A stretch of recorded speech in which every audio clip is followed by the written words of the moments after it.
حمدا كثيرا كما أمر. الحمد لله نحمده ونستعينه ونستغفره ونعوذ بالله من شرور أنفسنا ومن سيئات أعمالنا. من يهده الله فلا مضل له ومن يضلله فلا هادي له. وأشهد أن لا إله إلا الله وحده لا شريك له. وأشهد أن محمدًا عبده ورسوله.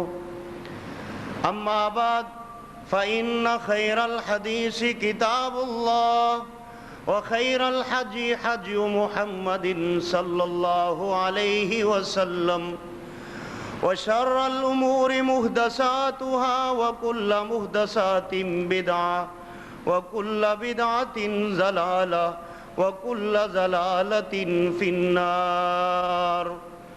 أما بعد فأعوذ بالله من الشيطان الرجيم.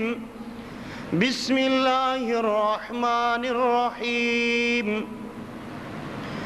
ما يفعل الله بعذابكم إن شكرتم وآمنتم وكان الله شاكرا عليما. أو كما قال في موضع آخر والتين والزيتون وطور سينين وهذا البلد الأمين. لقد خلقنا الإنسان في أحسن تقويم ثم رددناه أسفل سافلين. أو كما قال في موضع آخر عن أبي هريرة رضي الله تعالى عنه قال قال رسول الله صلى الله عليه وسلم كل أمتي يدخلون الجنة إلا من أبى. قيل ومن أبى؟ قال من أطاعني دخل الجنة ومن عصاني فقد أبى. صدق الله العظيم وصدق رسوله النبي الكريم ونحن على ذلك لمن الشاهدين والشاكرين والحمد للہ رب العالمین.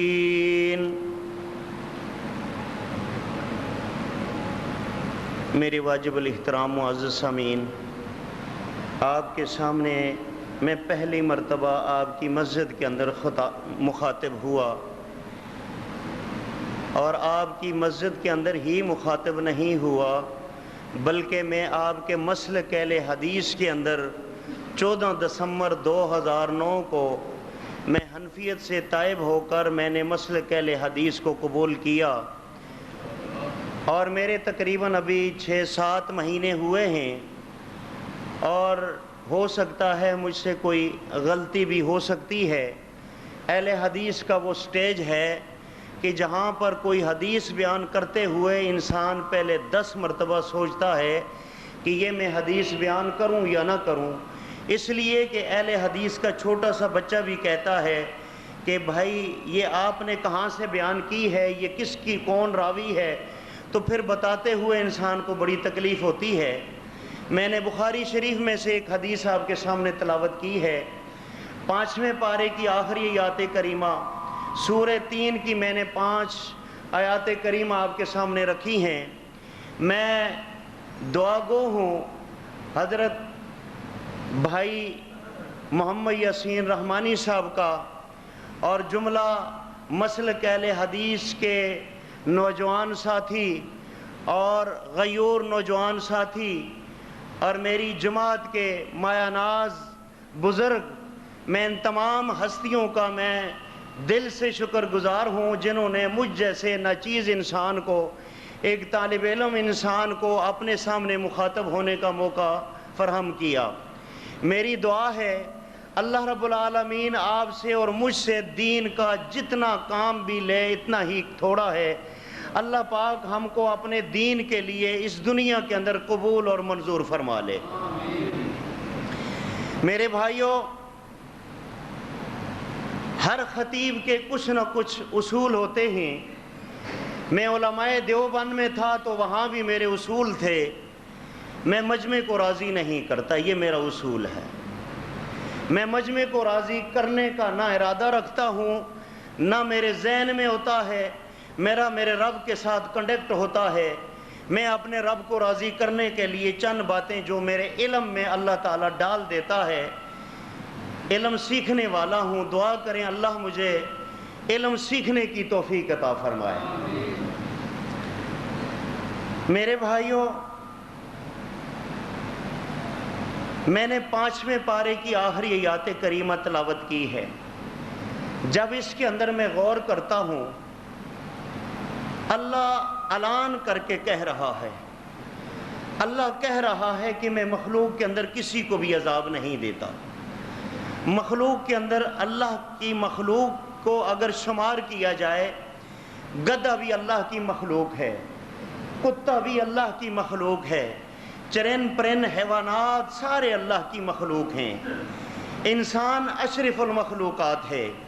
انسان اگر اپنی اوقات کو سمجھ جائے تو رب کائنات اللہ احکم الحاکمین سورہ 3 کے اندر ارشاد فرما رہا ہے، والتین قسم ہے انجیر درخت کی، والزیتون قسم ہے زیتون درخت کی، والطور سینین اور قسم ہے طور سینا کی، وہذا البلد الامین اور مجھے قسم ہے جبار اور قہار ہونے کی، خلقنا الانسان فی احسن تقویم میں نے انسان کو ایک حسین تر سانچے میں ڈالا ہے، بہت ہی خوبصورت بنایا ہے۔ اگر انسان اپنی اوقات کو سمجھ جائے کہ وہ رب کائنات فرشتوں کو بنانے کے لیے قسم نہیں اٹھا رہا، اللہ نے ایک انسان مخلوق کو بنانے کے لیے 5 عظیم قسمیں اٹھائیں، اور انسان کو قسمیں اٹھا کر ساتھ یہ کہا میں انسان کے اوپر عذاب نہیں بھیجتا، انسان جو چاہتا ہے اللہ کی طرف سے وہ ہوتا ہے۔ میرے بھائیوں، یہاں اس آیات کے اندر اللہ 2 جملے ارشاد فرمانا چاہتا ہے۔ آپ صاحب علم لوگ ہیں، میرا اور آپ کا تعارف کے لیے مجھے بلایا ہے۔ اس مسجد کے خطیب جو ہیں الحمدللہ وہ علم رکھنے والی ہستی ہیں، آپ کو بیان کرتے رہتے ہیں۔ میرا آپ کا تعارف کے طور پر چند باتیں رکھنا چاہتا ہوں۔ اللہ کیا فرما رہا ہے؟ ما یفعل اللہ بعذابکم ان شکرتم، میں مخلوق کے اندر عذاب نہیں دیتا، دے کر کیا کروں گا؟ ان شکرتم، یہاں ان شکرتم پر میں اگر بات کروں، اللہ تو شکریہ لینا چاہتا ہے بیت اللہ کا؟ اللہ کہتا ہے نہیں، تو انسان بنایا یہ تیرا حق تھا، بیت اللہ دینا یہ اللہ کا حق تھا، تیرا لینا یہ تیرے لیے میں نے منتخب کیا۔ اللہ زمین آسمان بنا دی، اس کا شکریہ لینا چاہتا ہے، اللہ کہتا ہے نہیں بندیا یہ بھی تیرا حق تھا۔ اللہ بدن دے دیا، اس کا شکریہ لینا چاہتا ہے، اللہ کہتا ہے اس کا بھی شکریہ نہیں لینا چاہتا۔ بیوی بچے دے دیے، کھانے پینے کے لیے ہزاروں نعمتیں دے دیں، اللہ چاہتا ہے نہیں۔ اللہ پھر کس چیز کا شکریہ لینا چاہتا ہے؟ اللہ کہہ رہا ہے ان شکرتم، اللہ تو شکریہ بھی لینا چاہتا ہے، ہواؤں کا شکریہ تو نہیں لیتا، زمین آسمان بنایا شکریہ ادا تو نہیں کروانا چاہتا، ہزاروں نعمتیں دیں کھا کر شکریہ ادا کرتے ہیں، اللہ اس کا شکریہ تو نہیں لینا چاہتا، تو اللہ کس چیز کا شکریہ لینا چاہتا ہے؟ مجھے حقیر جو میرے پاس تھوڑا سا علم ہے اس کے مطابق مجھے میرا رب یہ کہہ رہا ہے، ایک میں شکریہ کتاب اللہ کا لینا چاہتا ہوں، ایک میں اس قرآن کا شکریہ لینا چاہتا ہوں، ان شکرتم اس قرآن کا میں شکریہ لینا چاہتا ہوں، یہ کتاب اللہ ہے، میں نے ایک نعمت تمہیں کتاب اللہ کی صورت میں عطا کر دی، اللہ اس کے علاوہ دوسرا شکریہ کس چیز کا ہے؟ فرمایا میں نے صاحب قرآن بھیج دیا، امام اعظم محمد رسول اللہ صلی اللہ علیہ وسلم، یہ نعمت بھی تمہیں میں نے عطا کر دی. دو نعمتوں کا شکریہ اور قدر ادا کرنا یہ تمہارا حق ہے. تمہیں جنت دینا, تمہیں دنیا دینا, تمہیں ہر وہ نعمت دینا جس میں میری رضا ہے, وہ دینا میرا حق ہے. ان دو نعمتوں کا شکریہ اور قدر کرنا یہ تمہارا حق ہے. اللہ, ہم اس قرآن کا شکریہ ادا کرتے ہیں. ہم اس کو لکھ کر قبروں پہ بھی لگا رہے ہیں. ہم دکان کے اوپر لکھ کر لگاتے ہیں ھذا من فضل ربی. نیچے ناپ تول میں ہم کمی کرتے ہیں. حاجی صاحب ہے, سالہ سال حج پر جاتا ہے, نمازیں 5 وقت کی پڑھتا ہے, قرآن پڑھتا ہے, زکاتیں بھی دیتا ہے, ناپ تول میں کمی کرتا ہے. یہ قوم شعیب علیہ السلام کا یہ عیب تھا. اللہ نے قوم شعیب کو تباہ کیا, عذاب لایا. آج کا مسلمان, میرے آقا علیہ السلام کا امتی, اگر نمازیں پڑھ کر, حج کر کے, قرآن پڑھ کے, میرے آقا علیہ السلام کا کلمہ پڑھ کے, ایمان لا کر اگر وہ ناپ تول میں کمی کرتا ہے, روزے بھی رکھتا ہے, اللہ آسمان سے رحمت کی بارش نہیں برسائے گا. اللہ عذاب والی بارش برسائے گا. اللہ آسمانی عذاب نازل کرے گا. آج امت کے اندر قوم شعیب کی برائی موجود, قوم لوط کی برائی موجود. اللہ, ہم پھر کہتے ہیں اللہ ہمارے اوپر رحمت بھیجے. رحمت نہیں بھیجے گا جب ہم ہر برائیوں کے اندر مبتلا ہوں گے. تو میرے بھائیوں, اللہ آسمان سے رحمت نازل نہیں کرے گا. قوم لوط علیہ السلام کی برائی, قوم لوط کو اللہ رب العالمین نے تباہ کیا. کیوں تباہ کیا؟ وہ برائی آج امت کے اندر, ہر فرد کے اندر, ہر انسان اس برائی کے اندر مبتلا ہے. وہ برائی کون سی ہے؟ وہ برائی, اکثر لوگ یہ سمجھتے ہیں کہ قوم لوط کو اللہ نے تباہ کیا, بیویوں کو چھوڑ کر مردوں سے نکاح کرنا شروع کر دیا. لیکن ایک وہ برائی ہے جس کو ہر آدمی برائی کر رہا ہے, لیکن اس کو برائی سمجھ کر وہ برائی نہیں کر رہا. وہ اس کو برائی بھی نہیں سمجھتا, نیکی بھی نہیں سمجھتا. اس برائی کو وہ عیب کر رہا ہے. اللہ کا عذاب آ رہا ہے. وہ کیا ہے؟ جب قوم لوط جو تھی وہ عورتوں کو چھوڑ کر مردوں کے پیچھے جانا شروع کر دیا. جب داڑیاں آتی تھیں اس وقت لوگوں نے داڑیوں کو شیو کرنا شروع کر دیا. اور آج کا مسلمان اگر دل دکھتا ہے, 1000 مرتبہ دکھے, جب ایک آدمی داڑھی کو صاف کرتا ہے, رب کعبہ کی قسم قوم لوط کی برائی ہے. اور جب اس کو برا عیب سمجھ کر نہیں کیا جائے گا, اللہ آسمان سے رحمت کی بارش کبھی نہیں برسائے گا. اللہ عذاب ہی وہاں سے بھیجے گا, خواہ وہ بارش کو روکنے کی صورت میں ہو, خواہ بارش برسانے کی صورت میں ہو, خواہ زلزلے کی صورت میں ہو, کسی صورت کے اندر بھی ہو. اللہ کا عذاب آتا ہے جب اللہ کی دھرتی کے اوپر, میرے آقا علیہ السلام کی اس زمین کے اوپر میرے آقا کی توہین کی جائے گی, چاہے اسے چہرہ صاف کرنے کی صورت میں ہو, چاہے روزہ کھانے کی صورت میں ہو, چاہے میرا آقا فرماتا ہوا مجھے نظر آ رہا ہے. میرا آقا کیا کہہ رہا ہے؟ من اطاعنی دخل الجنہ. اگر اللہ کے نبی کی اطاعت کرنے کے باوجود میرا آقا ارشاد فرمائے من اطاعنی دخل الجنہ, میری اطاعت کرنے والا جنت میں جائے.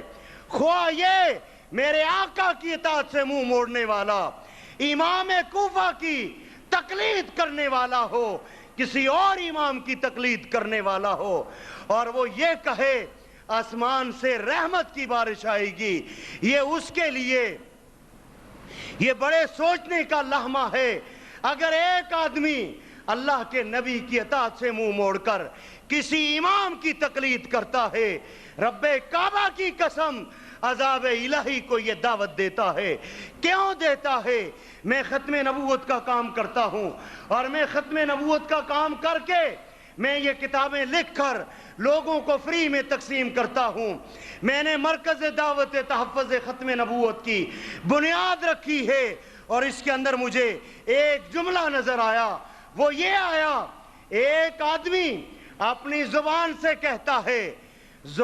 کہتا ہے میں ختم نبوت کا قائل ہوں، میں ختم نبوت پر ایمان رکھتا ہوں، اللہ کے نبی کی نبوت کے علاوہ اب کوئی نبی دنیا میں نہیں آئے گا، میرے آقا علیہ السلام پر ختم نبوت ختم ہو چکی ہے، اب خاتم النبیین امام اعظم محمد رسول اللہ صلی اللہ علیہ وسلم کے علاوہ کوئی دنیا میں نبی مبعوث ہو۔ ایک آدمی زبان سے اقرار کرتا ہے، زبان سے کہتا ہے اللہ کے نبی کے علاوہ اب کوئی نبی نہیں آئے گا، اور مجھے یہ بتاؤ زبان سے کہنے سے نبوت ختم نہیں ہو جاتی جب تک عملی طریقے پر اللہ کے نبی کی نبوت پر ایمان نہیں لاتا۔ میرے بھائیوں، اللہ کے نبی کی نبوت کو ماننے والوں، اللہ کے نبی کی ختم نبوت پر ایمان رکھنے والوں، اگر جو آدمی یہ کہے اب اللہ کے نبی کے علاوہ کوئی نبی نہیں آئے گا، وہ طریقے سے یہ کہتا ہے میں طریقہ یہ اپناؤں گا جو امام ابو حنیفہ کا ہے۔ بتاؤ، اللہ کا نبی کہتا ہے سینے پر ہاتھ باندھو، اللہ کا محبوب کہتا ہے رفع الیدین کرو، بتاؤ عذاب الہی کیوں نہ آئے، بجلی کیوں نہ غائب ہو جائے، آٹا مہنگا کیوں نہ ہو جائے، ایک انسانی مخلوق کی معیشت کو اللہ تنگ کیوں نہ کرے، اللہ کا نبی کہے تو رفع الیدین کر، یہ کہتا ہے رفع الیدین ترک ہو گیا۔ کس نے کہا؟ کیا دلیل ہے؟ دلیل پیش کرتا ہے امام اعظم کی، امام ابو حنیفہ کی دلیل پیش کرتا ہے، اپنے مولوی کی دلیل پیش کرتا ہے، 339 احادیث کو یہ رد کرتا ہے۔ میرا آقا فرمائے من اطاعنی دخل الجنہ، میری بات کو ماننے والا، میری اطاعت کرنے والا جنت میں جائے گا، اور میری اطاعت سے منہ موڑنے والا یہ جہنم میں جائے گا۔ بتاؤ، ترازو آپ کے ہاتھ کے اندر، اللہ کا نبی کہے من اطاعنی، میری اطاعت کرنے والا جنت میں جائے۔ بتاؤ، اللہ کے نبی نے جو دین بھیجا امام ابو حنیفہ تک آ کر وہ دین منسوخ ہو گیا، اس کے بعد شریعت امام ابو حنیفہ کی چلے گی، یا آج کا دین یا میرے آقا کا دین جو اللہ بھیجے وہ دین امام ابو حنیفہ کا یا کسی اور امام کا محتاج ہو گیا؟ نعوذ باللہ۔ کیا اللہ اس کی حفاظت نہیں کر رہا تھا؟ آج مسلمان عذاب الہی کو دعوت دیتے ہیں۔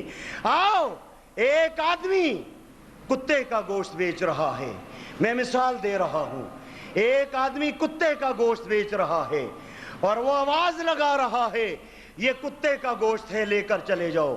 ایک آدمی اسی کے مقابلے کے اندر کتے کا گوشت فروخت کر رہا ہے، ساتھ کہہ رہا ہے یہ بکرے کا گوشت ہے۔ بتاؤ سہیوال کے نوجوانوں، سہیوال کے میرے بھائیوں، جرم دونوں کا سخت ہے، دونوں کتے کا گوشت فروخت کر رہے ہیں، لیکن جو کتے کا گوشت کہہ رہا ہے اس کا جرم اتنا سخت نہیں ہے جتنا سخت اس کا ہے۔ جرم سخت ہے جو کتے کے گوشت کو بکرے کا گوشت کہہ رہا ہے۔ ایک آدمی سامنے کہہ رہا ہے اللہ کے نبی کی نبوت کا دروازہ بند نہیں ہوا، ابھی نبی آنے ہیں، یہ سامنے کہہ رہا ہے۔ ایک آدمی کہہ رہا ہے ختم نبوت کا میں قائل ہوں، لیکن ساتھ ساتھ وہ طریقے کے طور پر اللہ کے محبوب کے مقابلے کے اندر ایک دوسرے امام کو کھڑا کر کے اس کی پوجا اتنی کی جاتی ہے، اس کی بات کو اتنا مانا جاتا ہے، اللہ کے نبی کی بات سے بھی زیادہ مانا جائے۔ بتاؤ عذاب الہی آتے ہیں یا نہیں آتے؟ اور عذاب الہی کی آج جب عذاب الہی آئیں گے اس کائنات کے اوپر، سیلاب آئیں گے، پھر لوگوں کی بات نہیں مانی جاتی. وہاں امداد کے لیے لوگ ترس رہے ہیں, کروڑ پتی لوگ ان کی امداد کے لیے نہیں جائیں گے, ان کے دلوں میں اللہ بات نہیں ڈالے گا. اس کی وجہ کیا ہے؟ اس زمین کے اوپر میرے آقا کی توہین ہو رہی ہے. آج ہمیں توہین وہی نظر آ رہی ہے جو ڈنمارک والے کریں, جو فیض.com والے کریں, وائٹ سائڈ والے کریں, وہاں خاکے بنائیں. ہمیں توہین وہی نظر آتی ہے. اور مسلمانوں, ہمیں وہ توہین کیوں نظر نہیں آتی؟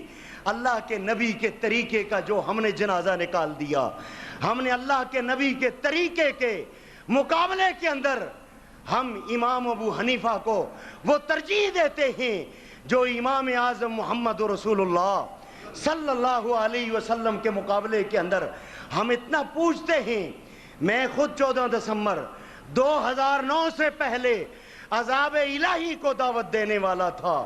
میں اللہ کے نبی کے طریقے کے مقابلے کے اندر, میں اللہ کے نبی کے طریقے کی مخالفت کرنے والا, اور میں اللہ کے نبی کے طریقے کی جب مخالفت کیا کرتا تھا, یقین جانیں فقہ کی کتاب ہے, فقہ فتاوی عالمگیری, جلد نمبر 4 صفحہ نمبر 359, اس کے اندر لکھا ہے پورا قرآن پڑھنے سے فقہ پڑھنا افضل ہے. فتاوی عالمگیری. اور ہم لوگوں کو یہی کہا کرتے تھے قرآن کا ترجمہ پڑھنا یہ عام آدمی کے بس کی بات نہیں ہے, اس کو خالی علماء ہی پڑھ سکتے ہیں, آپ نہ پڑھنا, اس کی روح کو نہیں سمجھتے.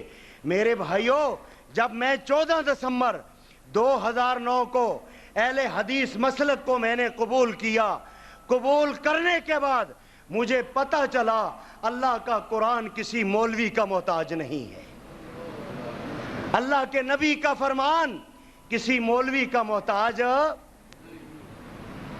جب ہمارے ذہن میں یہ بات آ جائے اللہ عذاب کبھی بھی نہیں بھیجے گا.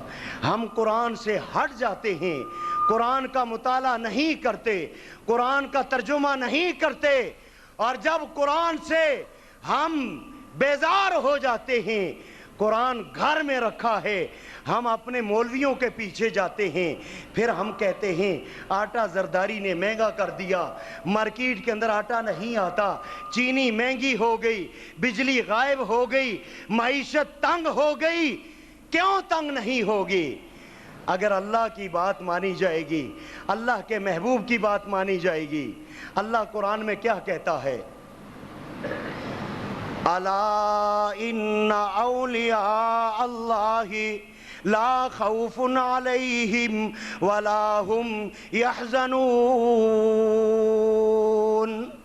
کائنات میں رہنے والوں, اللہ کی بات کو ماننے والا, اللہ کی بات کے سامنے اپنے آپ کو جھکا دینے والا, اللہ اس کو نہ زمین میں نہ دنیا میں اس کو تنگ کرتا ہے, نہ معیشت اللہ تنگ کرتا ہے, نہ میدان محشر پر اس کو کوئی خوف ہوگا, نہ وہاں پر خوف ہوگا. کیوں نہیں ہوگا؟ اللہ کی بات کو ماننے والا, اللہ کے محبوب کی بات کو ماننے والا, اس کو اللہ سرٹیفکیٹ دے رہا ہے. کیا ہے؟ الا ان اولیاء اللہ لا خوف علیہم ولا هم يحزنون. اس کو دنیا میں بھی خوف نہیں ہوگا, اس کو آخرت میں بھی خوف نہیں ہوگا. میرے آقا کی بات کو نہ ماننے والوں, اللہ قرآن میں کہتا ہے ما یفعل اللہ بعذابکم ان شکرتم وآمنتم وکان اللہ شاکرا علیما. اور سہیوال کے رہنے والوں, اللہ اعلان کر رہا ہے میں عذاب نہیں دیتا, عذاب میں کسی مخلوق کو بھی نہیں دیتا۔ آج مسلمانوں کی معیشت کیوں تنگ ہے؟ آج زلزلے کیوں ہو رہے ہیں؟ آج کائنات کے اندر سیلاب کیوں آ رہے ہیں؟ آج آسمان سے وہ بارشیں کیوں برس رہی ہیں؟ مسلمانوں، ایک ہی بات ہے، آج ہم نے اپنے گناہوں پر ہم نے ندامت نہیں کی، ہم اپنے گناہوں سے توبہ نہیں کرتے۔ آج بھی اگر ہم توبہ اور استغفار کر لیں، اللہ کی بات کو مان لیں، غفر لہ ما تقدم من ذنبک وما تاخر، رب فرما رہا ہے کائنات میں رہنے والو، اگر تمہارے گناہ بہت زیادہ ہو گئے، اتنے زیادہ ہو گئے، زمین اور آسمان کے درمیان اتنی خلا کے برابر بھی ہیں، ایک مرتبہ آنا، اللہ کون سے در پر آئیں؟ اللہ زرداری کا در بھی بند ہوتا ہے، اس کے بھی اوقات ہیں ملنے کے، اللہ وزیر اعظم کے اوقات بھی ہیں، اللہ بڑی بڑی ہستیوں کے پاس ہم جاتے ہیں، بڑے بڑے جو دعوے کرتے ہیں یہ اولیاء اللہ ہے، یہ داتا گنج بخش ہے، یہ بڑے بڑے پیر ہیں، یہ بگڑیاں بناتے ہیں، اللہ ان کے در پر ہم جاتے ہیں اور ان کے اوقات بھی لگے ہوئے ہیں۔ حضرت صاحب آرام کر رہے ہیں، ابھی حضرت صاحب کے سونے کا وقت ہے، کل آنا، دن کو 2 بجے آنا، اللہ کون سے در پر جائیں جہاں ہماری توبہ قبول ہو؟ اللہ کیا فرماتا ہے؟ اور لاہور جانے والوں، لاہور داتا دربار پر جانے والوں، جہاں اوقات لگے ہوئے ہیں، ملنے کے اوقات ہیں، وزیر اعظم کے ملنے کے اوقات ہیں، آؤ تمہیں قرآن کے اندر تمہارا اور میرا رب کیا کہہ رہا ہے؟ لا سنۃ ولا نوم، کائنات کے اندر رہنے والوں، یہ جو بڑے بڑے سرکار ہیں، یہ جو بڑی بڑی ہستیوں والے ہیں، ان کے اوقات لگے ہوئے ہیں، ہم پیروں کے پیچھے جاتے ہیں، ان کے اوقات لگے ہوئے ہیں۔ اللہ کہتا ہے لا سنۃ ولا نوم، سہیوال کے نوجوانوں، سہیوال کے بوڑھے بھائیوں، سہیوال کے میرے ہم عمروں، اگر گناہ بہت زیادہ ہو گئے، اللہ کے عذاب کو دعوت دینے والوں، اگر توبہ کرنی ہے، لاہور نہ جانا، کسی اور جگہ پہ نہ جانا، اللہ کہاں جائیں؟ لا سنۃ ولا نوم، یہ وہ در ہے، یہ وہ دربار ہے، یہ وہ مقام ہے، اللہ کبھی نہیں سوتا۔ اللہ کہتا ہے نہ مجھے اونگ آتی ہے، نہ مجھے نیند آتی ہے، 24 گھنٹے کے اندر جس وقت تو آنا چاہتا ہے آ جا، میرے در پر آ جا، لیکن یہ بات کہنا چھوڑ دے اللہ میری سنتا نہیں، ان کی رد کرتا نہیں، ہماری ان کے آگے، ان کی رب کے آگے ایسا نہ کہنا۔ وَإِذَا سَأَلَكَ عِبَادِي عَنِّي فَإِنِّي قَرِيبٌ، او کائنات کے رہنے والے، میں تیری شرک کے قریب ہوں۔ لا سنۃ ولا نوم، اگر تو آنا ہے 2 رکعت نماز نفل پڑھ کر، ایک طرف گناہوں کا ٹوکرا رکھ کر مجھ سے ایک دفعہ معافی مانگنا، یہ تیرا کام ہے۔ اور تجھے میں ایک اور بھی بات بتا دوں، اللہ وہ کون سی بات ہے؟ فرمایا 2 قطرے میرے ہاں بڑے اہم رکھتے ہیں، بڑے عظمت والے ہیں۔ اللہ وہ کون سے 2 قطرے ہیں؟ اللہ فرما رہا ہے ایک وہ خون کا قطرہ ہے جو میدان جہاد کے اندر گرتا ہے، اللہ کی سربلندی کے لیے، اللہ کے دین کے سربلندی کے لیے، محبوب مصطفیٰ کی ختم نبوت کے لیے۔ جب یہ کفار کی تلوار سے اس کے بدن کے اوپر تلوار لگتی ہے، اس کے بدن کا قطرہ ابھی زمین پر نہیں گرتا، اللہ اس کے گناہوں کو پہلے معاف فرما دیتا ہے۔ اللہ کہتا ہے او گناہگارو، آ جاؤ آ جاؤ، میری رحمت سے سے مایوس نہ ہو. کیسے کریں؟ لا سینۃ ولا نوم، رات کی تنہائی میں آنا، تجھے کوئی دیکھنے والا نہ ہو، تجھے شرم محسوس نہ ہو. رات کی تنہائی میں آنا، مسجد کے اندر آنا، آ کر 2 رکعت نماز نفل توبہ پڑھنا، یہ تیرا کام. ایک آنسو کا قطرہ بہانا، یہ تیرا کام. تیرے سارے گناہوں کو نیکیوں میں تبدیل نہ کر دوں، مجھے خدا نہ ماننا، مجھے رب نہ ماننا. میں تیرے گناہوں کو نیکیوں میں بھی تبدیل کر دوں گا، تجھے معاف بھی کر دوں گا، عذاب الہی بھی بند کر دوں گا، حنفیت سے توبہ کر لوں گا. اللہ میں نے حنفیت سے توبہ کی، اللہ میرے گناہوں کو تو معاف فرما دے. اللہ کہتا ہے جب تو حنفی تھا توبہ نہیں کی تھی، میں نے توبہ قبول نہیں کی تھی. جب تو نے مسلک اہل حدیث کو قبول کیا، مسلک اہل حدیث کو قبول کرنے کے بعد اطیعوا اللہ و اطیعوا الرسول، جب اللہ اور اس کے رسول کی بات کو مان لیا اور تو نے توبہ کر دی. مسلک اہل حدیث کے 2 ہی اصول، اطیعوا اللہ و اطیعوا الرسول.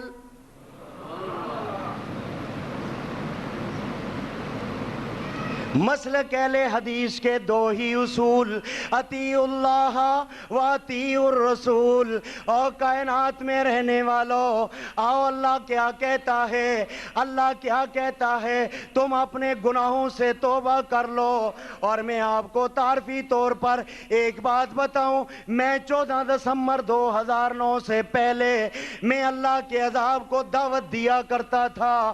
عذاب کو دعوت کیا تھی؟ اللہ کا محبوب کیا فرماتا ہے؟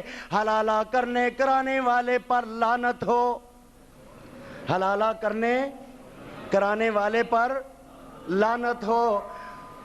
اور میں نے اپنی زندگی کے اندر 5-4 حلالے کروائے. سپاہی صحابہ کا میں جنرل سیکرٹری رہا، مجھے کراچی سے خیبر تک ہر آدمی جانتا ہے، مجھے سپاہی صحابہ والے بھی جانتے ہی. جامعہ اشرفیہ کے اندر میں نے 8 سال دورہ حدیث کیا، مجھے سمجھ نہ آئی اللہ یہ حلالہ کرنے کرانے والے پر لعنت کیسے ہو. اللہ کا محبوب فرماتا ہے یہ کرائے کے سانڈ والی بات ہے. اپنی زندگی کے اندر راول پنڈی کے اندر 22 سال میں خطیب رہا، اپنی زندگی کے اندر میں نے 4 حلالے کروائے. اور 4 حلالے کروانے کے بعد اللہ کے عذاب کو میں دعوت دیتا رہا. اور 5ویں حلالے کے لیے ایک جوڑا آتا ہے، آ کر مجھے کہتا ہے حضرت صاحب میرے میاں نے طلاق دے دی، اب ایسا کرنا ہے، ہمیں حلال کرنا ہے. میں نے کہا آپ کا 2 دن کے لیے نکاح کیا جائے گا اور تو حلال ہو جائے گی. کہنے لگی میں گھر میں جاتی ہوں، جا کر میں سوچتی ہوں اگر میں حلالہ کرانا چاہتی ہوئی میں آ جاؤں گی، کوئی گنجائش نکلتی ہوئی میں آ جاؤں گی، ورنہ میں نہیں آؤں گی. ایسے ہوا. میرے پاس جب وہ آئی عورت، آ کر کہنے لگی ہم نے حلالہ کروانا ہے، اور میرے ساتھ وعدہ کر کے گئی کہ کل ہم حلالے کے لیے آئیں گے. راستے میں گئی، وہاں پر ایک آدمی انہیں مل گیا، بڑا واقف کار. اس نے پوچھا کہاں گئے تھے؟ سنا ہے میاں بیوی کے درمیان بڑا رولا ہے. کہا ہم گئے تھے حنفی مولوی کے پاس، وہ بھی اپنے اوپر توحیدی لکھواتا ہے، وہاں ہم گئے تھے. انہوں نے کہا جی حلالہ ہوگا. اس نے کہا مولویوں کے پاس لے کر اپنی بیوی کی عزت کو تار تار نہ کرنا، ایسا کرو اہل حدیث کے پاس چلے جاؤ. وہ کہنے لگے ہم نے کہا اہل حدیث والے تو ہمارے مسلک مذہب کے نہیں ہیں، وہ تو غیر مقلد ہیں، وہ تو اماموں کو نہیں مانتے. کہا پھر تیری مرضی، تو اپنی بیوی کو اگر کرائے کے سانڈ کے پاس چھوڑتا ہے مجھے کوئی تکلیف نہیں ہے، میرا کام ہے راستہ بتلانا. آج میں بھی اپنے بھائیوں کو، میرا کام ہے راستہ بتلانا. آپ مسلک اہل حدیث کو قبول کریں نہ کریں یہ میرا ذمہ نہیں ہے، میرے بس میں نہیں ہے. ہدایت اللہ کے پاس ہے، میرا کام خالی بتانا۔ وہاں قاری آفتاب صاحب ان کے پاس گئے، جا کر مسئلہ رکھا۔ قاری آفتاب صاحب نے قرآن پر ہاتھ رکھ کر کہا کہ آپ کی بیوی کو طلاق نہیں ہوئی۔ یہ قرآن پر ہاتھ رکھ کر قاری آفتاب صاحب جامع مسجد روڈ راولپنڈی کے اندر انہوں نے کہا آپ کی بیوی طلاق نہیں ہوئی۔ آج اس مجمع کے اندر یہ مجمع والوں، یہ قرآن کے اوپر میں ہاتھ رکھ کر کہتا ہوں، اگر آپ مانے نہ مانے، مسلک اہل حدیث والے، میں مسلک اہل حدیث والوں کی بات نہیں کرتا، میں مسلک اہل حدیث کے بانی امام اعظم محمد رسول اللہ کی بات کرتا ہوں۔ مسلک اہل حدیث والوں کی بات میں نہیں کرتا، مسلک اہل حدیث کے بانی امام اعظم محمد رسول اللہ کی بات کرتا ہوں۔ ان کے فرمان کے مطابق ایک مجلس میں ایک طلاق ہوگی، اور میں ہاتھ رکھ کر کہتا ہوں اللہ کی قسم حلالہ کرنا کرانا اس پر لعنت ہے، حرامہ ہے، اور یہ طلاق نہیں ہوتی۔ یہ مجمع اگر یہ جانتا ہے کہ یہ قرآن ہے، اس پر ہاتھ رکھ کر میں کہہ رہا ہوں مسلک اہل حدیث کا عقیدہ قرآن اور حدیث کے مطابق ہے، مانے یا نہ مانے، مانے یا نہ مانے۔ اور جب وہ عورت رات کو گئی، میاں بیوی کے تعلقات قائم ہو گئے، رجوع ہو گیا، رجوع ہونے کے بعد دوسرے دن وہ میرے پاس آئی۔ ایک میرا گلہ ہے، ایک گلہ ہے اہل حدیث بھائیوں سے، اور میں نے یہ گلہ پورے پاکستان میں لوگوں کو بتایا ہے۔ مجھے دعوت دینے کے لیے کوئی شیخ الحدیث نہیں آیا، کوئی بہت بڑا مفکر نہیں آیا، مجھے دعوت دینے کے لیے وہ ایک رات کی مسلک اہل حدیث کی باشندی آئی ہے۔ دوسرے دن آئی، صفیہ اس عورت کا نام ہے، اللہ اس کے جان مال میں برکت عطا فرما۔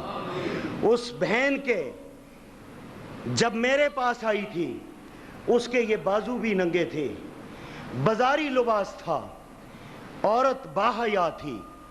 باحیا سے مراد یہ تھا اس کا دل برائی کو قبول نہیں کرتا تھا، میڈیا کی ماری ہوئی تھی۔ ایک رات کے اندر وہ مسلک اہل حدیث کو قبول کرتی ہے، دوسرے دن آتی ہے، آ کر کہتی ہے 28واں پارہ پڑھ لے، میں تو مسلمان ہوگی، تو بھی مسلمان ہو جا۔ میں کیوں نہ کہوں 14 دسمبر 2009 کو جمیل اوان حنفیت کو چھوڑ کر اطیع اللہ و اطیع رسول کے اندر آ گیا، اور میں اپنے مسلمان ہونے کی تاریخ بھی یہی بتاتا ہوں۔ 14 دسمبر 2009 مطالعہ کریں، قرآن حدیث کے درمیان ایک طرف فقہ کو رکھیں، ایک طرف قرآن کو رکھیں۔ جو میں نے حوالہ دیا، فتاوی عالمگیری کہتی ہے کہ پورا قرآن پڑھنے سے فقہ پڑھنا افضل ہے، جلد نمبر 4 صفحہ نمبر 359، میرے آقا علیہ السلام کی حدیث ہے، تم میں بہتر شخص وہ ہے جو قرآن سیکھے اور بتاؤ مجھے ایک عقلی دلیل دوں۔ اس عورت نے مجھے دعوت دی، آج وہ عورت اس وقت میری بہن بنی، آج وہ عورت بہت بڑا ادارہ چلا رہی ہے۔ وہ عورت اللہ کی قسم بخاری شریف کی کم سے کم 2000 حدیثیں وہ زبانی پڑھتی ہے، اور اس کے پاس ہزاروں بچیاں پڑھتی ہیں۔ بتاؤ مجھے، جس کو اللہ قبول کر لے اس کو کوئی دنیا کی طاقت نہیں روک سکتی۔ اور جب میں نے نیٹ پر جب عقائد علماء دیوبند کفریہ شرکیہ کے اندر میں نے مسلک اہل حدیث کو قبول کیا، قبول کرنے کے بعد پہلا فون مجھے اس صفیہ عورت کا آیا، بہن کا آیا۔ اس نے کہا بھائی جان مبارک ہو، میں اسی لمحے کو دیکھ رہی تھی، انتظار کر رہی تھی، میرا بھائی بھی ایمان لے آیا۔ مجھے سیدنا عمر فاروق رضی اللہ تعالیٰ عنہ کی وہ بات یاد آئی۔ عمر فاروق جاتے ہیں، بہن کو مارتے ہیں، مارتے مارتے تھک گئے، پوچھا بہن تو تھکی نہیں؟ کہا بھائی جسم کے اکثر حصے پر زخم آ گئے لیکن ایمان کے حصے پر زخم نہیں آیا۔ اس بہن نے مجھے دعوت دی اور میں وہ آدمی تھا جو میں نے مسلک اہل حدیث والوں کو میں نے کم سے کم اپنی زندگی میں بارہا میں نے چیلنج کیے اور چیلنج کے اندر یہ کہا اس فرقے کو میں خارجی فرقہ ثابت کر کے نہ دوں، اس مسلک اہل حدیث کو خارجی فرقہ ثابت کر کے نہ دوں، میری سزا گولی، میری سزا گولی۔ اللہ کی وحدانیت کو دیکھو، جتنی میرے اندر زہر تھی اللہ نے اس کو اپنی رحمت سے دھو کر اللہ نے مجھے مسلک اہل حدیث کے سٹیج پر کھڑا کر دیا، اور میں نے جب توبہ کی عذاب الہی میری وجہ سے کچھ تھوڑا سا کم ضرور ہوا ہوگا۔ آج ایک عقلی دلیل دوں میں، لوگ کہتے ہیں ہم ساتھ کیا کہتے تھے حلالہ کرنے والوں کو، ہم یہ کہا کرتے تھے کہ اللہ یہ شریعت نے یہ مرد کے لیے سزا رکھی ہے، کیا رکھی ہے؟ مرد کے لیے سزا رکھی ہے، طلاق دینے والے کے لیے مرد کے لیے سزا رکھی ہے۔ عقلی دلیل دینے کا میں حق رکھتا ہوں۔ اللہ کے محبوب صلی اللہ علیہ وسلم، امام اعظم محمد رسول اللہ، سب کہو صلی اللہ علیہ۔ امام اعظم فرماتے ہیں اگر ایک آدمی کسی کے منہ پر تماچا مارے اس کی آنکھ ضائع ہو جائے، سہیوال کے رہنے والوں، اللہ کا محبوب کہتا ہے جس کی آنکھ ضائع ہوئی اور جس نے تماچا مارا آنکھ ضائع ہونے والا اس کی آنکھ کو بھی ضائع کرنے کا حق رکھتا ہے۔ فتویٰ دے دیا یا نہ دے دیا؟ اور میرا امام اعظم محمد رسول اللہ صلی اللہ علیہ وسلم ارشاد فرماتے ہیں ایک وہ آنکھ اس کی کوئی قصاص نہیں ہے۔ آقا وہ کون سی آنکھ ہے؟ فرمایا ایک آدمی اگر دستک دے، دروازہ کھٹکھٹائے، اور اگر وہ دروازہ کھٹکھٹا کر دوسرے کے صحن میں جھانکتا ہے، سوراخوں سے دوسرے کے گھر کے اندر کو جھانکتا ہے، میرے امام اعظم فرماتے ہیں مسلک اہل حدیث والوں کے امام اعظم محمد رسول اللہ صلی اللہ علیہ وسلم کا ارشاد گرامی ہے، فرمایا اس آنکھ کو گھر والا ضائع کر دے، میں امام اعظم یہ فتویٰ دیتا ہوں اس کی آنکھ کے بدلے میں کوئی آنکھ نہیں ہے، اس کی آنکھ کا کوئی قصاص۔ اور یہ بتائیں اللہ غیرت والا ہے یا نہیں ہے؟ اللہ کا نبی غیرت والا ہے یا نہیں ہے؟ اور اللہ کے محبوب اتنی غیرت والے کسی کی آنکھ کو دوسرے کے صحن میں وہ قبول نہ کریں، اور کسی کی بیوی کو 2 رات کے لیے کیسے بیوی بنانے پر وہ قبول کر سکتے ہیں؟ بات نہیں سمجھ آئی یا میں سمجھا نہیں سکا؟ اگر اللہ کا محبوب اپنی آنکھ کسی کی آنکھ کو دوسرے کے صحن میں وہ قبول نہ کرے، فتویٰ دے دے اور کہہ دے کہ اس کی آنکھ کے بدلے میں کوئی بدلہ، اللہ کا محبوب غیرت والا اور شریعت کا کہتے ہیں شریعت نے یہ مرد کی سزا رکھی ہے، عورت تو گھر میں ہے، اگر شریعت نے سزا رکھی ہے تو حلالہ کس کا ہونا چاہیے؟ کس کا؟ بلند آواز سے کس کا؟ جرم کس نے کیا؟ مرد نے اگر جرم کیا سزا عورت کو کیوں بھگتنی چاہیے؟ پھر ساتھ کیا کہتے ہیں یہ قرآن اور حدیث نے نعوذ باللہ یہ سزا رکھی ہے۔ بتاؤ شیخ الحدیث کہنے والوں، علماء دیوبند والوں، حنفیوں، جب تم یہ کہتے ہو کہ قرآن اور حدیث کا نچوڑ جو ہے یہ فقہ ہے، اور بضمیر لوگوں سہیوال کے رہنے والوں، ایک آدمی گنے کی مشین کے پاس چلا جائے اور گنے کی مشین کے پاس جا کر گنے والے کو کہے ایک گلاس جوس کا نکال کر دے دو، جب وہ جوس نکالے گا گنے کا جو بھو رہ جائے گا اس کو وہ نالے میں پھینکے گا یا گھر میں لے کر آئے گا؟ بتاؤ قرآن حدیث کا نچوڑ نکال کر فقہ کی کتابوں کو کہنے والوں، قرآن تم نے اپنے گھر میں کیوں رکھا ہوا ہے؟ قرآن حدیث کا نچوڑ تو تم نے نکال لیا، نکال کر اب قرآن حدیث گھر میں رکھنے کی کوئی توقع بنتی ہے؟ یہ تو سراسر جھوٹ ہے، یہ تو فراڈ ہے۔ فتوے تم دو فقہ سے، نام پہ لکھاؤ شیخ الحدیث، نام ساتھ لکھاؤ شیخ القرآن۔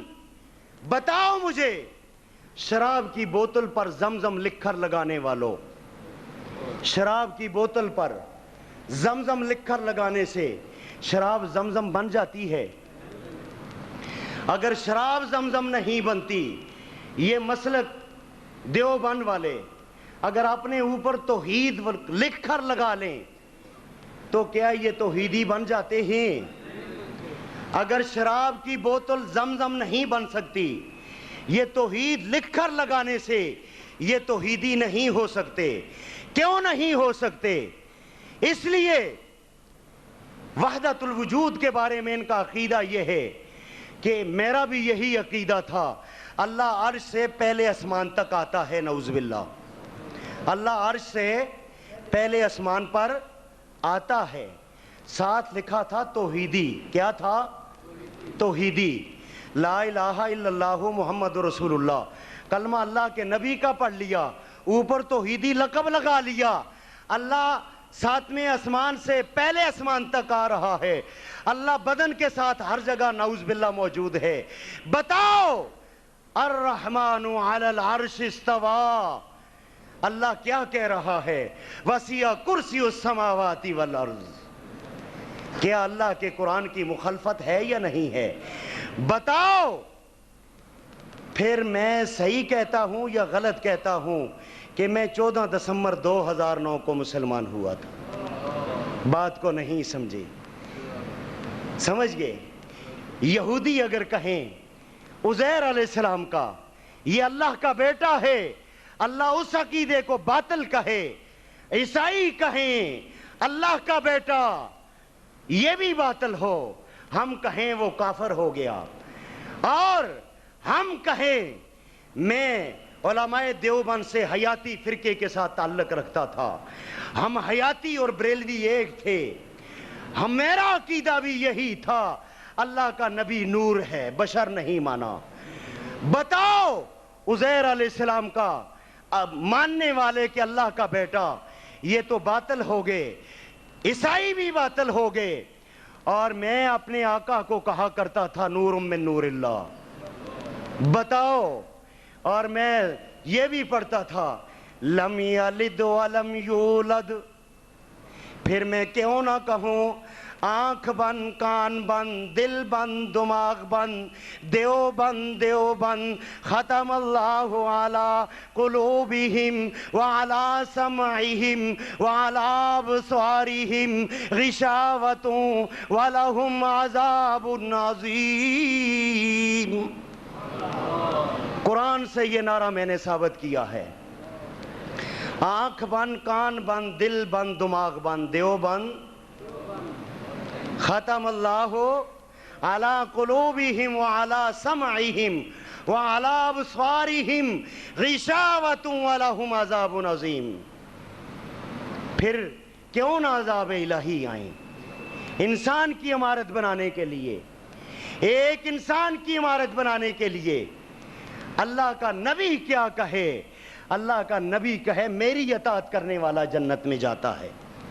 ایک دفعہ مولویوں کے چنگل میں پھنس گیا، مولویوں نے کہا تم نے امام ابو حنیفہ کو چھوڑ کر مجھے پتہ ہے کیا کہتے ہیں؟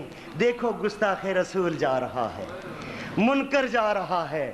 ایک دفعہ راول پنڈی مری روڈ پر میں جا رہا تھا، کہنے لگے کہ دیکھو تم نے اہل حدیثوں سے 20 لاکھ روپیہ لے کر مدرسہ بھی چھوڑا، اور تمہاری جدی پشتی مسجد تھی، 22 سال تو خطیب تھا، وہ بھی تو نے چھوڑا، اب تو پیدل چل رہا ہے، اہل حدیثوں نے تجھے گاڑی نہیں لے کر دی۔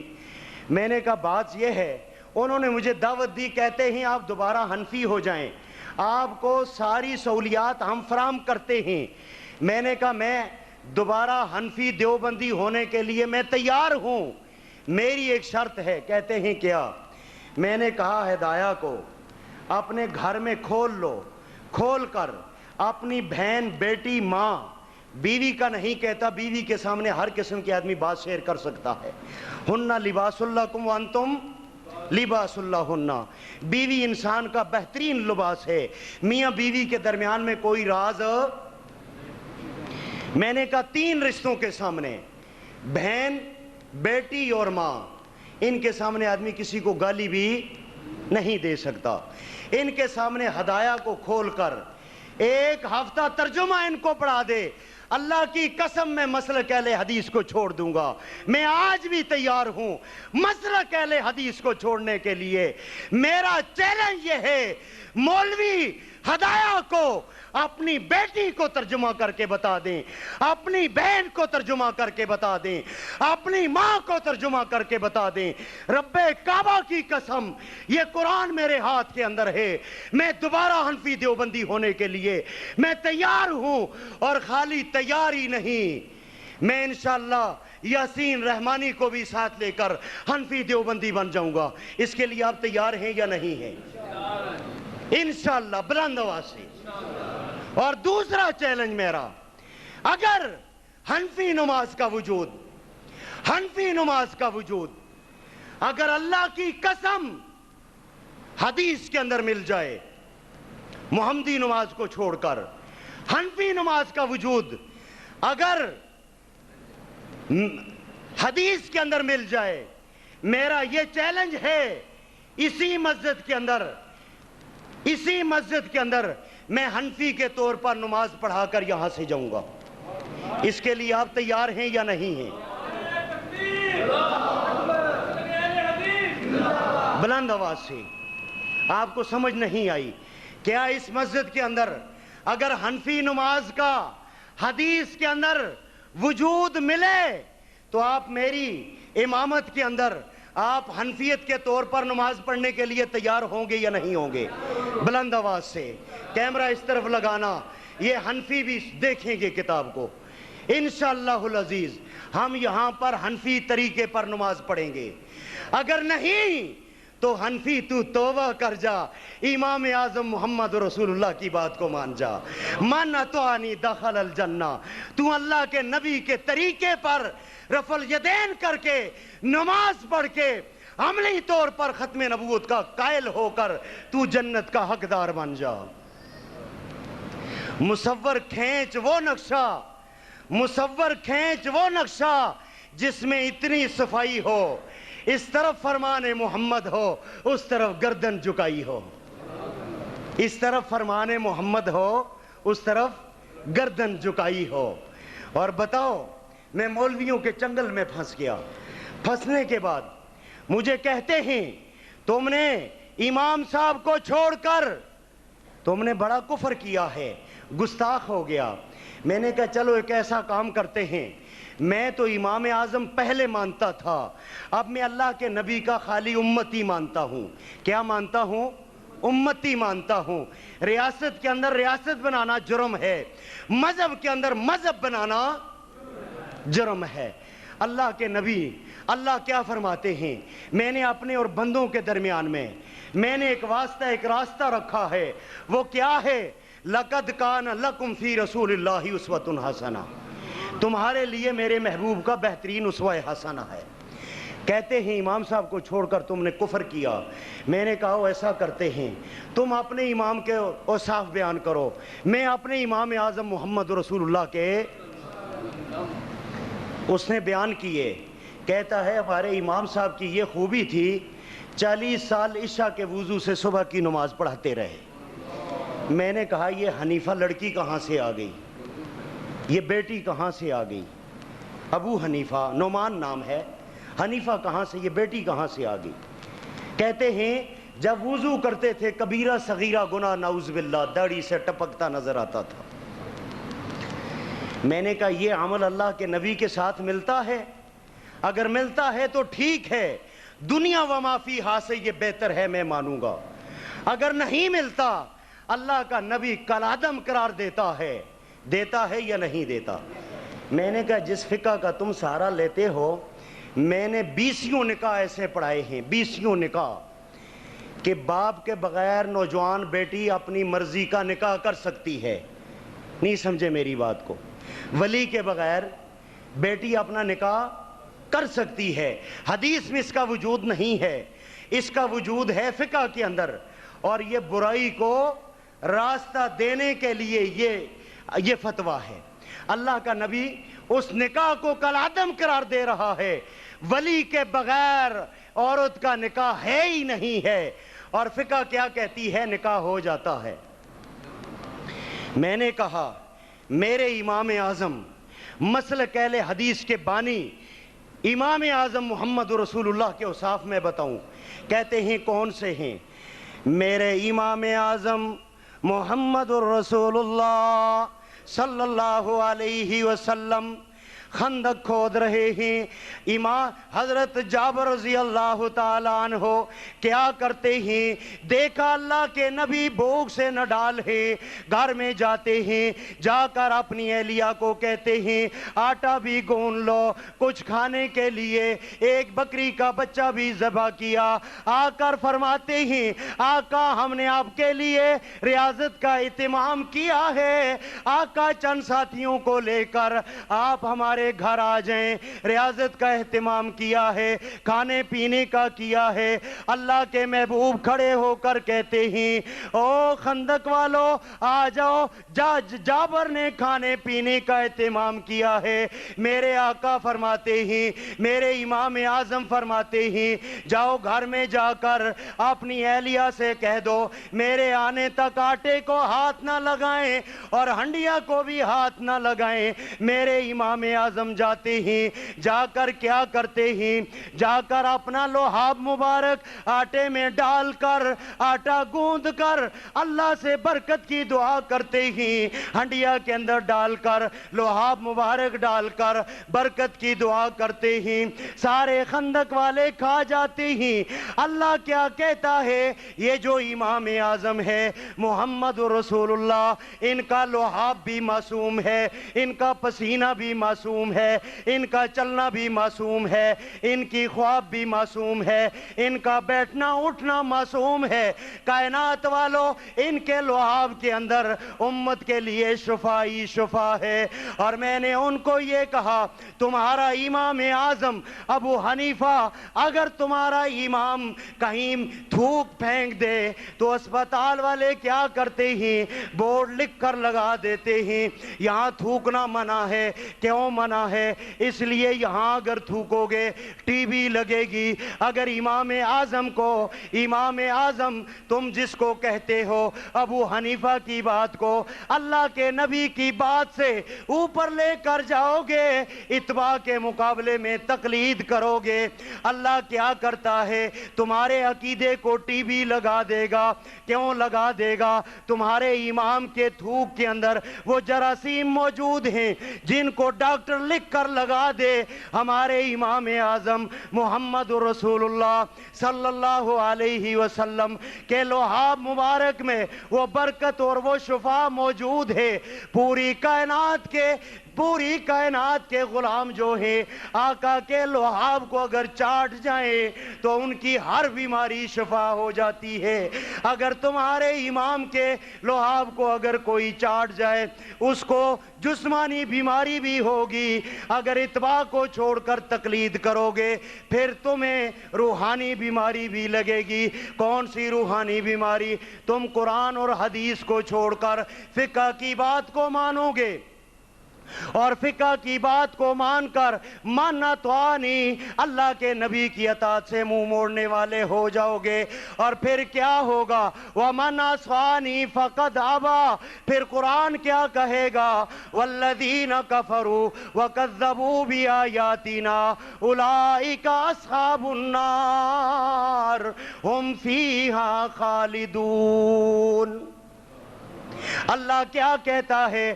میری بات کو جھٹلانے والا جہنم میں۔ محبوب کیا کہتے ہیں؟ میری بات کو نہ ماننے والا جہنم میں۔ اور میں کیوں نہ کہوں اطیعوا اللہ واطیعوا الرسول ما یفعل اللہ بعذابکم ان شکرتم وآمنتم وکان اللہ شاکرا علیما۔ اللہ عذاب کیوں بھیجتا ہے؟ اس دھرتی کے اوپر اللہ کے محبوب کی توہین ہوگی، اور آؤ نا آج تم عملی طور پر سینے پر ہاتھ باندھ کر رفع الیدین کر کے اللہ کے نبی والی محمدی نماز پڑھ کر تو عملی طور پر ختم نبوت کا قائل ہو جا۔ اور آخری چند باتیں رکھنا چاہتا ہوں، مجمع والوں کو اگر میری بات سمجھ آئے جواب دیں، حضرت عیسیٰ علیہ السلام دنیا میں آئیں گے یا نہیں آئیں گے؟ اور آ کر وہ وہی والی نماز پڑھیں گے جو میرے امام اعظم محمد رسول اللہ کے پیچھے پڑھی۔ اور مسلک اہل حدیث والو، تمہیں مبارک ہو۔ کیا چیز مبارک ہو؟ تمہیں دو چیزیں بڑی مبارک ہوں، ایک تمہاری نسبت، ایک تمہاری جنت۔ ایک جنت مرزائیوں نے بنا لی، اس کا دروازہ کھولنے والا مرزا ملعون قادیانی ربوہ کے اندر۔ ایک جنت انہوں نے بنا لی جو اپنے آپ کو کہتے ہیں ہم سنی مسلمان ہیں، اور پاک پتن کے اندر باب جنت بنا لیا یا نہیں بنایا؟ ان کی جنت کا دروازہ کھولنے والے ایک مجاور بھنگ پینے والا، اور اہل حدیثو تمہیں مبارک، تمہاری جنت کا دروازہ کھولنے والے امام اعظم محمد رسول اللہ، تمہارے مسلک کے بانی امام اعظم محمد رسول اللہ صلی اللہ علیہ وسلم، اور تمہاری نسبت قرآن اور حدیث کی طرف۔ اللہ کے نبی مسجد اقصیٰ کے اندر جب نماز پڑھائی، اللہ نے پوری کائنات کی انبیاء کو نماز پڑھا کر مجھے اور آپ کو سبق دے دیا، یہ جتنے انبیاء ہیں یہ میرے محبوب کے امتی ہیں۔ کیا ہیں؟ یہ میرے محبوب کے امتی ہیں، اور یہ میرے محبوب کے مقتدی ہیں۔ اور سہیوال والو، تم بھی میرے محبوب کو امام اعظم مان لینا۔ اور حضرت عیسیٰ علیہ السلام آ کر نہ حنفی ہوں گے، نہ جعفری ہوں گے، نہ مالکی ہوں گے، نہ شافعی ہوں گے، وہ آ کر پروان چڑھائیں گے تو اطیع اللہ و اطیع رسول، وہ محمدی بن کر آئیں گے، حنفی بن کر۔ تو آپ حنفی محمدی بنو گے یا نہیں بنو گے؟ قرآن حدیث کا مطالعہ کرو گے یا نہیں کرو گے؟ اور آخر میں ایک بات، آپ مرزائیوں کی مصنوعات کا بائیکاٹ کرو گے یا نہیں کریں گے؟ وہ بائیکاٹ ذائقہ گھی مرزائیوں کا، شاتاج چینی مرزائیوں کی، اور شیزان فیکٹری کی ہر مصنوعات یہ مرزائیوں کی، اس سے بائیکاٹ کرو گے یا نہیں کرو گے؟ انشاءاللہ کرو گے۔ اللہ پاک مجھے اور آپ کو اسوہ حسنہ پر چلنے کی توفیق عطا فرمائے۔ بھائیو، آپ کے سامنے میں نے جو بھی بیان کیا، اللہ پاک ہمیں اس پر عمل کرنے کی توفیق عطا فرمائے۔ عورتیں پڑھ سکتی ہیں نماز بھی، امام کے پیچھے بھی تراویح بھی پڑھ سکتی ہیں، اور جمعے کی نماز کے لیے بھی آ سکتی ہیں۔ اور میرے بھائیوں، جب مسلک اہل حدیث قبول کیا جائے گا نا، تو اس وقت اس کے بعد وہ تکلیفیں آتی ہیں جو آپ کو میں بتا نہیں سکتا۔ میں اپنے بھائیوں کو بتاتا ہوں کہ میں نے مسلک اہل حدیث کو قبول کیا، 2.5 مہینے پہلے میری والدہ محترمہ کا انتقال ہو گیا۔ راول پنڈی کے اندر میرے بڑے بڑے بھائی علماء کرام ہیں، اور میرا راستہ تنگ کیا۔ جنازے پر میں گیا، مجھے بازو سے پکڑ کے جنازے سے کھینچ کے باہر کر دیا کہ تم، یعنی کہ دوسرے لفظوں میں تم مرتد ہو گئے ہو، اپنے باپ دادے کا دین چھوڑ دیا، گستاخ ہو گئے، لہٰذا جنازہ بھی دیکھنے کی تمہیں اجازت نہیں ہے۔ تو اللہ پاک ہم سب کو اسوہ حسنہ پر چلنے کی توفیق عطا فرمائے۔ اس کے بعد یہ جاتے ہوئے گیٹ پر ایک آدمی ہوگا، یہ لے کر جانا، اس کو پڑھنا، ختم نبوت کا عقیدہ آگے بڑھانے کے لیے دعا ضرور کرنا، مرزائیوں کے ساتھ دوستی رکھنا، رشتہ داریاں رکھنا، ہر طریقے سے ہر معاملات میں مرزائیوں کے ساتھ تعلق رکھنا، یہ فقط حرام ہے۔ اللہ پاک ہم سب کو اسوہ حسنہ پر چلنے کی توفیق عطا فرمائے۔